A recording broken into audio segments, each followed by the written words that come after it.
Hey, everybody, welcome back to the podcast. You're listening to our Dungeons and Dragons game.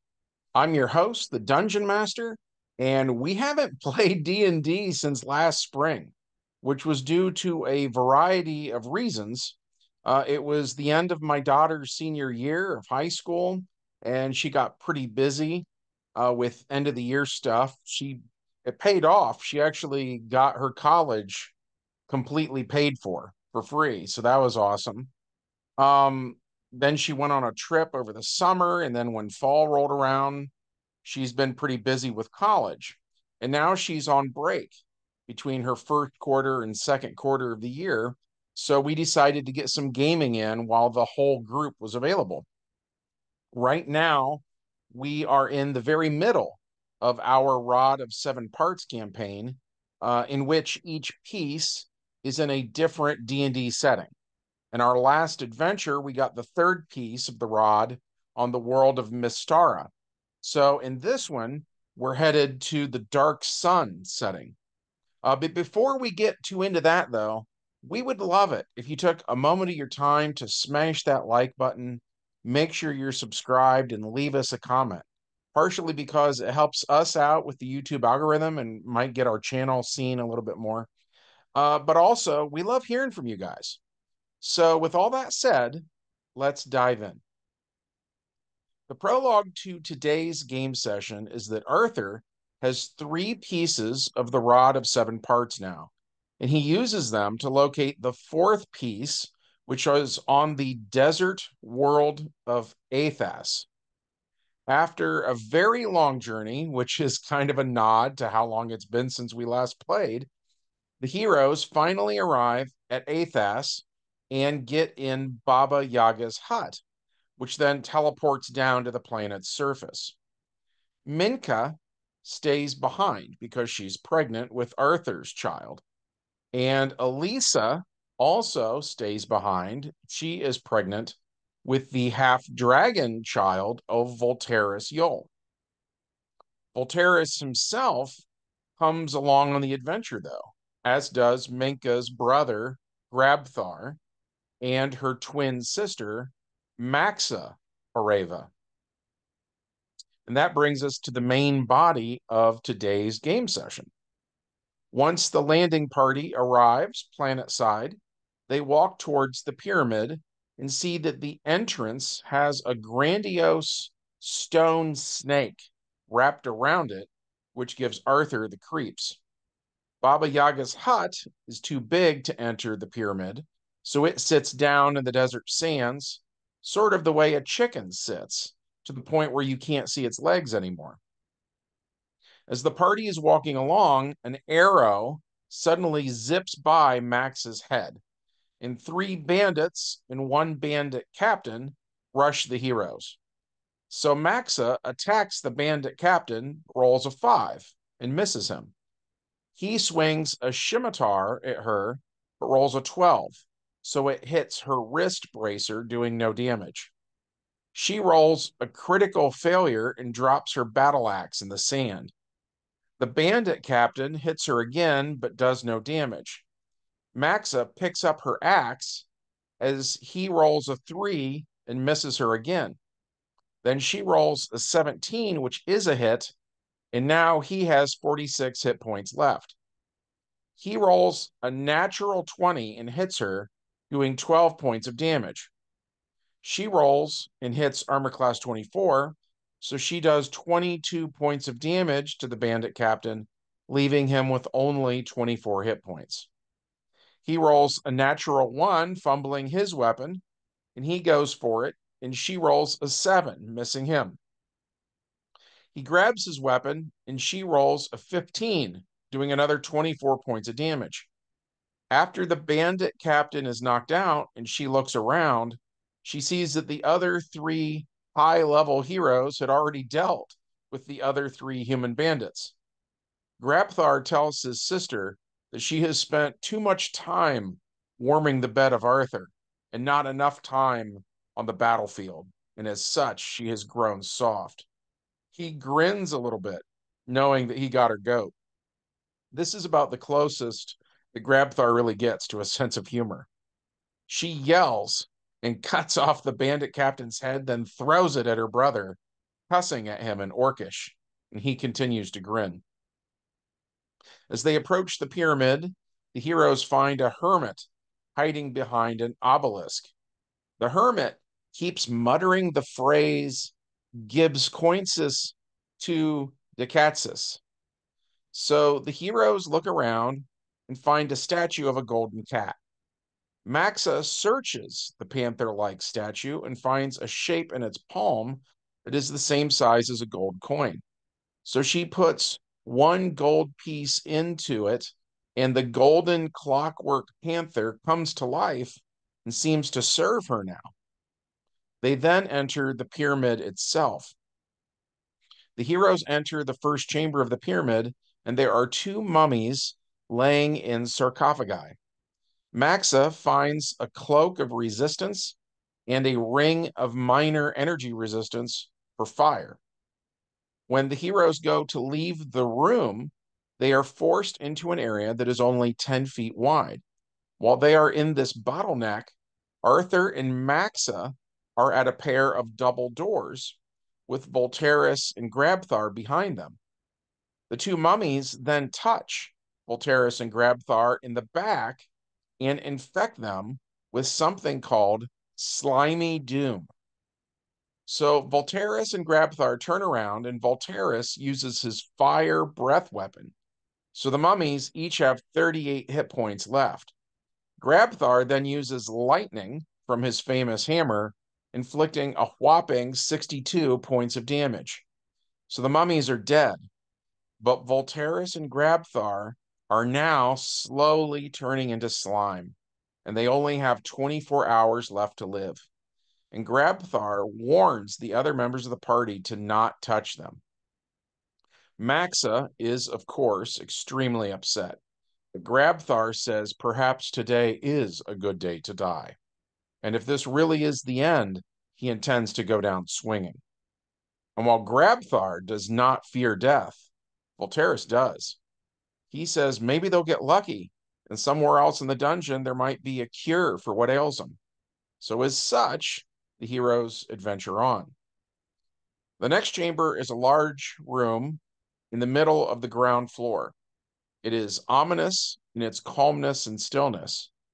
Push plates are scattered around the floor and triggered when the heroes step on them. From the pillars, darts dipped in various hazardous liquids are shot at the player characters. Maxa and Arthur make dex saving throws, and they are not hit. One dart does hit Voltaris, but it does not penetrate his armor. Grabthar, likewise, is not hurt by the darts either. From there, the heroes go to the southwest area, accessed by the first door on the left of the pillar room. It consists of several rooms. The first holds crates that are not that old. They contain dry food and mundane things needed by adventurers, like bedrolls, rope, etc. In the south room, a broken pharaoh's bust lies on the floor. If carried to Area 10 and repaired, the player characters would have received the blessing of the Undergod, which would last as long as the player characters are inside of the pyramid. But they don't mess with it, so nothing happens. While in this general area, the heroes do, however, notice 10 unusually shiny spiders that are trying to escape from them. Since the spiders are running away from the adventurers, the heroes decide to ignore them. Had they managed to shine sunlight on the spiders somehow, it would have turned them into gemstones. And had they killed the spiders, they would have just turned to dust. From there, the heroes go to the central western part of the pyramid, where in the center of an oval room is a seemingly inactive obelisk. No skill checks reveal anything helpful about it. Invisible to the naked eye is an inscription carved into the obelisk, which describes how to remove the mummy rot curse. The inscription is written in invisible ink, and players can read it if they find a way to reveal it, but my players did not. So again, nothing happens. After that, the heroes go to the southeastern area where they enter a broad room with a high ceiling. There is ancient furniture here that is covered in dust. One shiny sarcophagus is at the bottom of the room, and 4 lesser sarcophagi line the walls. If the players attempt to open the golden sarcophagus, 4 armored mummies emerge from the other 4 sarcophagi. Maxa asks Arthur to use the pieces of the Rod of 7 Parts to see if the next piece he needs is in this room. So he tries it, and he says he doesn't think it's in here. The heroes also agree that they think the shiny sarcophagus looks like bait, and the other 4 contain more mummies. So for now, they agree to just skip this room, since it seems like all danger and no reward. Next, the heroes go to the eastern central room. A door with inscription bars the passage to the room with countless clay vases. The insignia, in ancient human language, says greed. This room can occupy only 1 character, and the door shuts upon entering. All the vases contain 1 gold coin except 1. If a player steals the gold from the vases before solving a riddle, it will suffer 1d4 force damage per coin stolen, same as per vase broken. The damage manifests as ghostly pain throughout the body. The characters are aware of it. After the riddle is solved, doors would open, and players could then loot a total of 10d10 gold coins. But, as before, my player characters thought this was a lot of danger and not a lot of reward, so again, they just skip it. They continue on and find 2 Sphinx statues. In order to go any further, the heroes must answer 2 riddles. The first riddle is as follows. What can bring back the dead, make you cry, make you laugh, make you young, is born in an instant, yet lasts a lifetime? My wife, who was playing Maxa, answered it on her first try, and the answer they were looking for was memory. So then the second Sphinx asks the second riddle. This thing devours birds, beasts, trees, flowers. It gnaws iron. It bites steel. It grinds hard stones to meal, slays kings, ruins towns, and beats high mountains down. And my wife got this one right on the first try, too. The answer they were looking for this time was time. After the Sphinxes let the players through, the party can hear a horrific mixture of clicking and hissing somewhere from the scarcely lit room. 2 bone Nagas emerge from the darkness and attack the players. They have an advantage on their initiative rolls. The cages in the south part of this area suggest that the bone Nagas dwelled in the cells and were enslaved by the undergod, and they stand their vigilant guard long after his death. Both of them attack the heroes and miss. Maxa attacks the first Naga, doing 12 points of damage, taking its hit points down to 37. Then she hits again for another 21 points of damage, leaving it with 16 hit points. The gold-colored Clockwork Panther attacks and misses. 1 Bone Naga attacks Arthur, rolling a 5, which misses. 1 attacks Maxa, rolling a 17, which is still a miss. Maxa then swings her battle axe, but rolls low and misses. Arthur rolls an 8, which misses. The Panther hits a Naga, doing 4 points of damage. 1 Bone Naga rolls a 13, missing Maxa. The other rolls a 7, missing Arthur.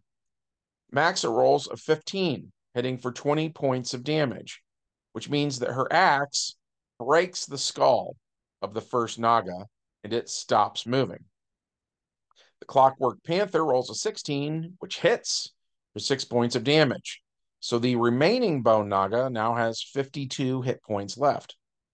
Arthur rolls a natural 20 and manages to do 22 points of damage. So the Bone Naga has 30 hit points left. It then rolls a 6 to hit Arthur, but misses. Maxa then rolls a natural 20, which kills it.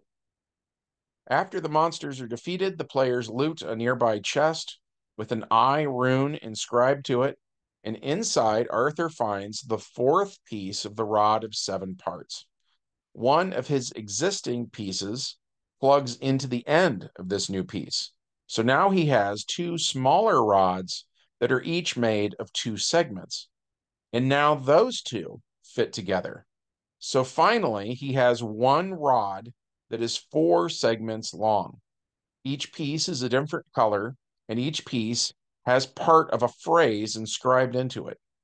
As soon as he assembles it, in space, Atropos, the undead moon, senses this and heads for the desert planet of Athas. In room 10 is the statue that was missing its head. Had the players brought the missing piece here, they could have gotten the blessing of the Undergod, but they didn't even care about that. And in the northwestern 11th room, atop the table in the middle of the room, is a seemingly freshly wrapped mummy. And the open book here isn't as dusty as it should be. Players grab the book, and Voltairus hopes this will provide them with some sort of cure or an antidote for what is killing him. But it does not. All it does is tell them the weak spot on a mummy, and it would have given them a +1 on attack rolls against a mummy. Voltairus was hoping he'd live long enough to meet his child, but instead he feels crushed. Speaking of which, a familiar sound rips from within the pyramid. The supporting pillars, gnawed down by the tooth of time, decide to finally give in. The adventurers have little to no time to leave the pyramid, but they do survive and make it out just in time while the dust settles behind their back. Which brings us to the epilogue. Voltairus is sad, to say the least. He says they don't dare return to the ship for fear of hurting the unborn children. Maxa is sad too and says that she wishes she could hug her brother goodbye. But her brother Grabthar stops her from doing so and makes sure that earlier, when he called her soft, that she knows he was just joking with her. He tells her she is not soft. She is a mighty warrior, and he is proud to have her as his sister. He sets his hammer on the ground and tells her he isn't sure what she will have to do to purify it, but that he wants her to use it. He says that Atropos, the undead moon, is on its way here now as they speak, and he can think of no greater enemy he would rather die to in battle. Voltairus says his whole life people treated him like a monster. So the silver lining to all of this is if he has to go out fighting Atropos, at least he'll get to die a hero. Grabthar slaps Voltairus on his shoulder and says today is a good day to die, and their death will be glorious. Maxa sobs, and Grabthar tells her to avenge him. She tries to bottle up her feelings, and she composes herself and says, I will, brother. And with that, Panther, who is immune to slimy doom, picks up the handle of the mighty hammer in its mechanical jaws. And it, Arthur, and Maxa enter Baba Yaga's hut, and the hut teleports back to the ship. And that was it for this adventure. We went many months without playing any D&D at all. So we all felt very rusty, to say the least. We probably screwed up several parts of this because it was us trying to get back into the swing of things. But we had fun, and maybe that's all that really matters. Also, early on in this process, when we had normal characters, they just kept dying. So in the end, we made tougher characters just to survive that module that I was running. And I found out from Troy Pacelli, actually, that the module that we were struggling with was an old 1980s Dungeons and Dragons adventure that was designed to actually be ran at conventions back then. And it was literally made to kill characters. That way, convention goers would then roll up new characters and try out the various races and classes that classic D&D had to offer. But I didn't know that because I usually play DC Heroes, and not nearly as often do I play Dungeons and Dragons. So, anyways, it was no wonder that our characters kept dying. And then we made up these current characters just to be able to survive, the unsurvivable dungeon, basically.